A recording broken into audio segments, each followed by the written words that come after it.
आप देख रहे हैं आदित्य भारत न्यूज साहस।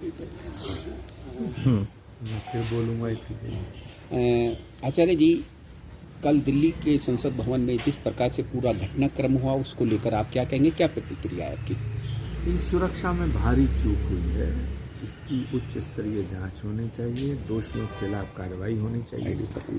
ये भारत की संसद पे हमले की तरह है, मगर दुर्भाग्य है कि कुछ लोग इसे, इन लोगों को जो उपद्रवी हैं, उत्पाती हैं, मैं तो इन्हें आतंकवादी की श्रेणी में रखना चाहूँगा, जो भारत की संसद के भीतर घुसे हैं, लेकिन कुछ लोग इन्हें क्रांतिकारी बताने की कोशिश कर रहे हैं।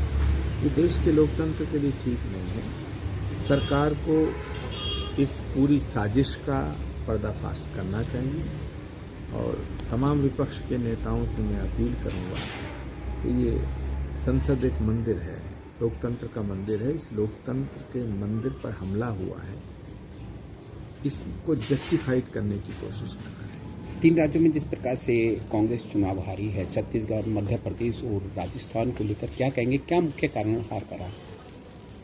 नरेंद्र मोदी जी की लोकप्रियता और विश्वसनीयता और हमारी पार्टी के कुछ नेताओं के गलत बयानबाजियां और सनातन का विरोध और चुनाव में जो प्रबंधन होता है उसकी खामियां, ये सारा कुछ मिलकर के हार की जिम्मेदार चीज़ें हैं। तो हमें समीक्षा करनी चाहिए, लेकिन अफसोस की बात यह है कि चुनाव हारने की समीक्षा वो पदाधिकारी कर रहे हैं जिनकी वजह से हम चुनाव हारे। क्या मुख्य कारण चुनाव हारने का? सनातन का विरोध और जातिवाद की राजनीति देश ने स्वीकार नहीं की।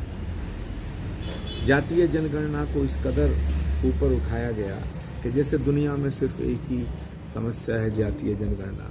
तो जातीय जनगणना का जो मैसेज देश में गया वो ऐसा गया कि जैसे हम कांग्रेस जातिवाद की राजनीति करना शुरू कर दी है, जबकि कांग्रेस जातिवादी पार्टी नहीं है। सनातन को मिटाने की जो घोषणा कर रहे हैं उन नेताओं का साथ देना, तो हम अपने सहयोगियों के जो गुनाह हैं, जो उनके पाप हैं, उनका फल हमें मिला, तो उनकी सज़ा हमें मिली, इस वजह से हम चुनाव आए। 2024 से को लेकर क्या कहेंगे कि अगर प्रियंका गांधी जी के नेतृत्व में चुनाव लड़ा जाता है तो क्या चीज़ संभव हो पाएगी? देखिए, प्रधानमंत्री के पद का कैंडिडेट देना चाहिए और देना पड़ेगा।